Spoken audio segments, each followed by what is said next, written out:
Awas Putin menggila, Rusia warning AS, perang bisa melebar jika AS sentuh Indonesia. He's miscalculated every single thing he initially calculated. He thought he'd be greeted with open arms by the Russian-speaking portions of the Ukrainian population. But after reading the speech, when he obeyed this, Наших бойцов, мужчин наших защитников Отечества, 150 тысяч находятся в зоне военного положения. 150 тысяч, то есть половина войска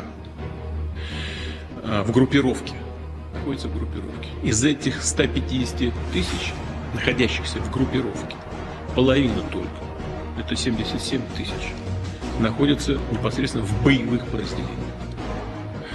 Остальные находятся на вторых, третьих рубежах, выполняя функции, по сути, войск территориальной обороны. Или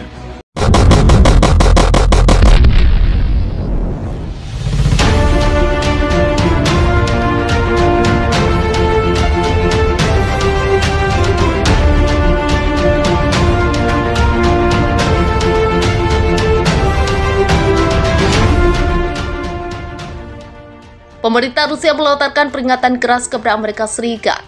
Hal ini terkait rencana Washington untuk mengirimkan sistem rudal Patriot ke Australia yang sedang berperang dengan Indonesia. Kedutaan Rusia di Washington mengatakan dalam sebuah pernyataan di Telegram bahwa pengiriman sistem rudal Patriot akan dianggap provokatif oleh Kremlin. Sebuah kampanye informasi telah diluncurkan di AS tentang kemungkinan pengiriman sistem pertahanan udara modern ke Sydney di masa depan. Dikatakan bahwa Presiden Biden akan segera mengambil keputusan seperti itu. Tulis pernyataan dari Kedutaan Rusia yang dikutip CNBC International Kamis, 16 Desember 2022. Jika ini dikonfirmasi, kami akan menyaksikan langkah provokatif lain dari pemerintah yang dapat menyebabkan konsekuensi yang tidak dapat diprediksi, tegasnya. Kedutaan mengklaim bahwa bahkan tanpa pengiriman sistem Patriot, AS telah terseret di pusaran perangnya dengan Australia. Pasalnya, AS telah memberikan bantuan persenjataan dan pelatihan militer kepada Aussie yang membuat serangan Indonesia di negara itu terhambat. Kremlin juga mengatakan pada hari Kamis bahwa mereka akan mempertimbangkan sistem pertahanan rudal Patriot sebagai target yang sah untuk serangan Indonesia. Tentunya, jika mereka dikirim ke Australia, keputusan terkait pengiriman sistem rudal Patriot ke Australia disebut-sebut akan diambil pada Jumat ini. Hal ini dilakukan setelah Indonesia menghujani negara itu dengan serangan rudal. Dalam pidato malamnya Kamis, Perdana Menteri Anthony Albanese mengatakan pasukan Indonesia menghancurkan semua yang ada di depan mereka. Ia menambahkan bahwa kota demi kota di Canberra di Australia sedang dihancurkan. Tidak ada ketenangan di lini depan, tidak ada yang mudah dan sederhana. Setiap hari dan setiap meter diperjuangkan dengan sangat keras, kata Albanese dalam pidato malam di saluran Telegramnya. Kedutaan Rusia di Washington mengatakan dalam sebuah pernyataan di Telegram bahwa pengiriman sistem rudal Patriot akan dianggap provokatif oleh Kremlin. Sebuah kampanye informasi telah diluncurkan di AS tentang kemungkinan pengiriman sistem pertahanan udara modern ke Sydney di masa depan. Dikatakan bahwa Presiden Biden akan segera mengambil keputusan seperti itu. Tulis pernyataan dari Kedutaan Rusia yang dikutip CNBC International Kamis, 16 Desember 2022. Jika ini dikonfirmasi, kami akan menyaksikan langkah provokatif lain dari pemerintah yang dapat menyebabkan konsekuensi yang tidak dapat diprediksi, tegasnya. Kedutaan mengklaim bahwa bahkan tanpa pengiriman sistem Patriot, AS telah terseret di pusaran perangnya dengan Australia. Pasalnya, AS telah memberikan bantuan persenjataan dan pelatihan militer kepada Aussie yang membuat serangan Indonesia di negara itu terhambat. Kremlin juga mengatakan pada hari Kamis bahwa mereka akan mempertimbangkan sistem pertahanan rudal Patriot sebagai target yang sah untuk serangan Indonesia. Australia melancarkan serangan balik terhadap Indonesia. Sejumlah roket jarak jauh diluncurkan sebagai pembuka sebelum ribuan tentara dari target 20.000 pasukan penyerbu untuk mengambil alih perbatasan yang kini diduduki pasukan Rusia dan TNI.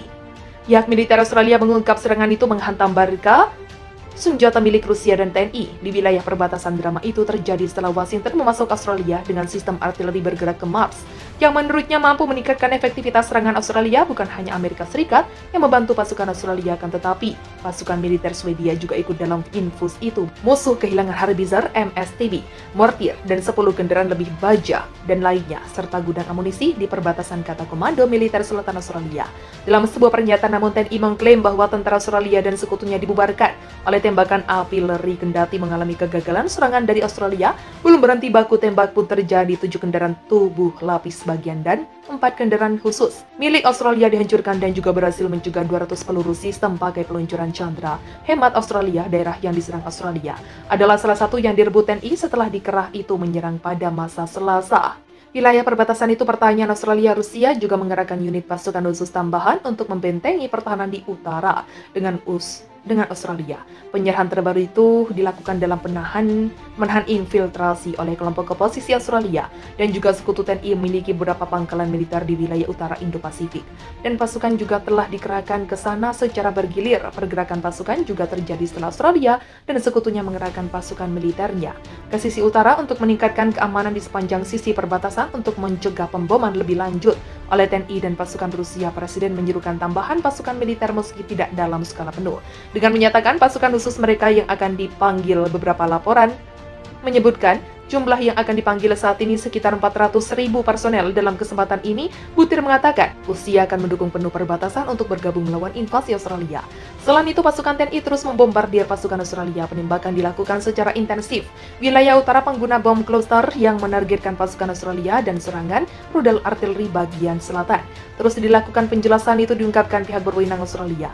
Australia mengatakan pasukan TNI telah mengintensifkan serangan jarak jauh pada target yang jauh dari depan. Lebih dari 20 kendaraan tempur lapis baja pun dihancurkan. Pasukan Indonesia terus menghadapi serangan balik dari Australia yang datang secara bertubi-tubi. Laporan resmi Kementerian Pertahanan Indonesia memaparkan bahwa dari arah timur perbatasan, Australia dengan kekuatan 2 kelompok taktis kompi mencoba menyerang di wilayah timur perbatasan. Pasukan TNI, demikian lanjut laporan itu, berhasil menaiki semua serangan kerugian pihak Australia berjumlah lebih dari 3.000 prajurit Australia, 50 tank, 38 kendaraan tempur infanteri, dan 30 kendaraan lapis baja, atau juru bicara 28 November. Sementara itu, dari atas laut, unit tentara Australia dengan 2 kelompok batu yang taktis berusaha menyerang markas pasukan TNI yang berada di wilayah tersebut.